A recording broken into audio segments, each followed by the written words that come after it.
Have you considered what is the most dangerous thing in the world? It seems like something we should have spent a lot of time thinking about and avoiding, but we haven't. So as we go through this, I want us to think about that, and I want that to be in the forefront of your mind. Is it war? Disease? Natural disaster? The most dangerous thing in the world has a bigger reach than any of those things. And right now, the most dangerous thing in the world is probably affecting you now, directly or indirectly. See, as a child, I grew up in a lot of chaos. There was violence, abandonment, and in those times of abandonment, we were taken advantage of. I watched everyone in my family hurt each other, hurt themselves, and it was hard. But that's not what this discussion is about. This discussion is about what I did with that. So let me tell you a quick story. I remember my first day of kindergarten like it was yesterday, because this is when I was exposed to the most dangerous thing in the world. See, in kindergarten, we had to count to 100 and be able to count to the ABCs. We did this in front of our peers first thing in the morning every day. If we didn't do it successfully in front of our peers, we did it the next day. For 180 days, I did this in front of my peers, and 90 of them I did by myself. And I failed the entire way through. Afterwards, the teacher, to give me some comfort, I don't think there was any malice intent involved with this at all, to give me some comfort, she explained to me that things were going to be harder for me.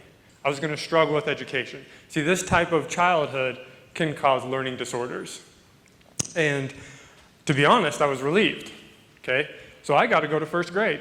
They told me in the beginning if I couldn't do those things, I couldn't go to first grade. But what I just learned is that because of my childhood and because of the chaos that I endured, I got to go to first grade. So that was nice.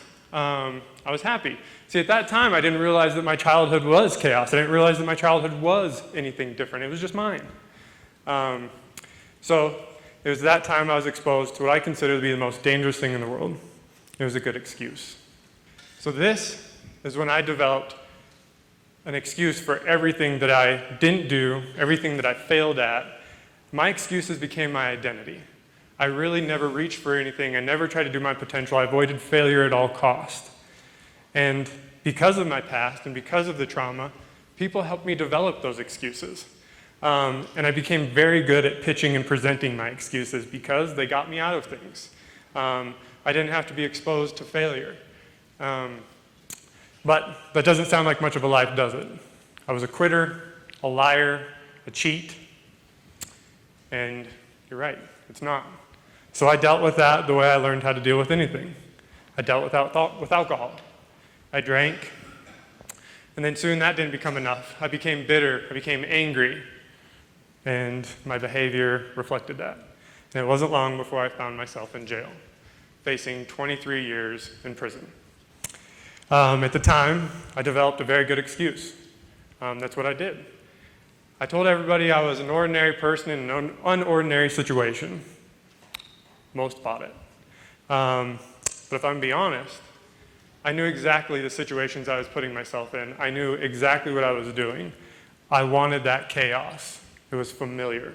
I knew it, I understood it. And so I put myself in those positions. So even though I endured that as a child, I still was putting myself in the position for those types of things to happen. I was in complete control.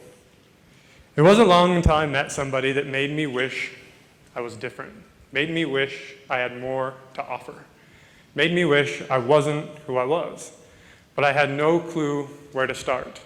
I had no clue how to take responsibility for my shortcomings because I had positioned my entire identity around a good excuse. And I was very good at presenting those excuses. And it wasn't long before we found ourselves in a failing marriage. This is where I learned a lot. So I developed an excuse for my failing marriage, none of which I was responsible for. I had convinced everyone around me, I thought, that if my wife would just change, if she would just do this, if she would just do that, happiness would be there, fulfillment would be there. But any good excuse needs an audience to buy it. So as I went through this and developed this, I looked for an audience to buy it. And I thought, what better place than a Bible study? a group of God-fearing men. So I went there with my good excuses in tow, and guess what? They didn't buy it. The gentleman in the corner, after I laid out my case, he says, "Son," says, "you know why your wife doesn't follow you?" I said, "No, please tell me." He said, "Because you're not a leader worth following." At this time, I considered myself to be a good leader. I thought I was worth following. I said, "Do explain." He said, "A leader doesn't shift the blame onto those he leads." Okay. Well, this guy just doesn't understand how bad my marriage is. So I take his advice. He tells me, do these two things. He says, tell the truth and listen. That's all you have to do. Tell the truth and listen. Well, when you built your life around your excuses, you're a liar. You're a cheat. So for 1 week, I had to learn how to tell the truth. I tell you what, in a marriage, that is hard. We did it, and it was bliss. My marriage was something that I never thought it could be in 7 days. So I go back to this Bible study. I tell them the good news. They give me more. And there lied the answer. The answer was me. See, this is the beautiful thing. If all the chaos in my life that was happening to me and I was not responsible for it, that means the world was happening to me, I was not happening to the world. So all of a sudden, control shifted into my wheelhouse. I've never experienced this before. So what was the key to it all? Biblical principles. I had no clue what I was doing. I had no idea how to be a good man. They showed me a book. I bought into it. Everything. And I applied it to my life. And my life got good at a hyperbolic rate. I couldn't explain to you how good my wife got. My wife and our relationship was improving. I was happy at work. There was nowhere that I couldn't find happiness, because if I wasn't fulfilled, if I wasn't happy, I found my stake in that, and I affected change in that part of my life. Life was good, but as life often happens, tragedy struck. It was almost as I had been prepared for what was coming next. See, my mom, she got sick. She was in the ICU for 9 days, and we were preparing to say goodbye. Now, this goodbye was much harder than what I thought it was going to be. My mom had spinal meningitis and pneumonia. Okay, so we took her off life support on that 9th day, and they said if she was going to go quick, she would just get shallow breathing and pass away. 3.5 hours later of extreme suffocation, she had not died. And we held her through that entire event. And that is when a new excuse crept into my life, and it was massive. See, I became extremely depressed. I stopped doing all the things that got me to where I was. I quit going to Bible study. I quit going to church. I quit eating. I quit exercising. I quit being present. I was just a shell of a human being. But the answer was still the same. The answer was me. It was at this time in my life, I was diagnosed with military-grade PTSD. For the last 21 years of my life, I had severe night terrors, paralytic night terrors. I thought I was haunted, and I didn't know how to talk to anyone about it. Finally, I got to a place where I was so bad that I talked to someone about it, and I was diagnosed with military-grade PTSD. That was hard to hear, but my childhood was such, and that the way my mom passed was such, that I had the same symptoms as somebody that goes to war. But the answer is still the same. So here I am. I'd lost lots of weight. My hair was falling out. And the answer was still the same. I could affect positive change in my life by doing what? Okay? So it started off, it was simple. It started off as eating, showering, going back to Bible study, and I took control. Yes, I had post-traumatic stress. Yes, I had symptoms. But as I implemented those back into my life, I started overcoming. My life started to change. And I pieced my heart back together with biblical wisdom. I was scattered all over the floor. I put the pieces back together with wisdom that was revealed to me over time. And a fire was started. I, in this time and now, felt unstoppable. I did things. See, when you spend time with somebody on their deathbed, what becomes valuable is different.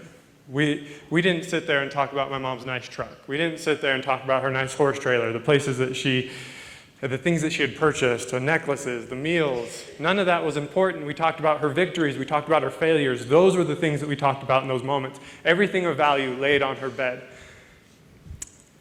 And I realized the power of putting yourself out there and potentially failing. I had avoided failure at all costs. So things started to happen for me, happen at a very fast rate. Lifelink was a show that I pitched. It's a survival-based adventure series with real-time online audience engagement. I pitched it and I pitched it and I pitched it, finally found a producer, pitched it to that group. The next thing you know, they said, hey, yeah, this is genius. We would like to partner with you. We did the production. We had 10 followers on day one, and in 15 days, we had 470,000 people participating in the show in 43 different countries without a single dollar spent on marketing. Okay?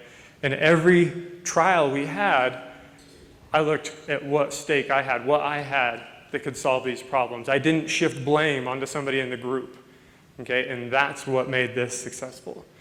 And it didn't stop there.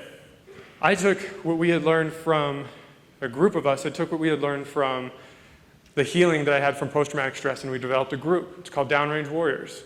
It's a group, a nonprofit in Cody, Wyoming, dedicated to stopping suicide in veterans. We took these same principles and applied them to the veteran community, and has had extreme success.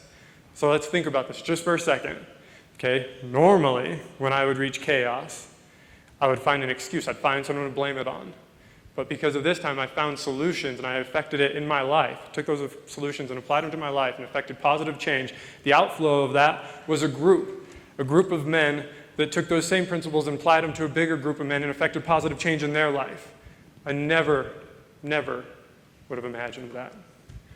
Now, I know some of you are thinking, well, Garrett, you just haven't experienced some of the chaos that some of us have. And you're right. I haven't. There's been a lot of chaos that has happened in a lot of people's lives, a lot of trauma. But the beauty about history is that we can look at history and we can find somebody that stood at that fork in the road. Alexander is a Russian writer. I don't know if any of you know him. I'm going to tell you a story. So he was on the front lines fighting Hitler. He wrote a short letter to a friend about how disorganized the Russian forces were. That was intercepted, and he found himself in the labor camps in Russia. And if any of you have read any of those books, you'll know that it is the worst that man has ever done to man, is in those camps. Not only that, but he experienced the natural world almost seemed hell-bent on torturing this man. He got cancer there. So here he is, fighting a war for a noble cause, gets imprisoned, has horrible things happen there, has cancer, and he's left at a fork in the road. Could he be bitter? Could he be angry, revengeful? Yes. If he spent the rest of his life being angry and revengeful, nobody here would say, yeah, you made a wrong turn, man. Nobody would cast judgment on that man. But what he did was beyond his comprehension of what kind of good outcome can from the other direction. So instead of that, he looked at himself.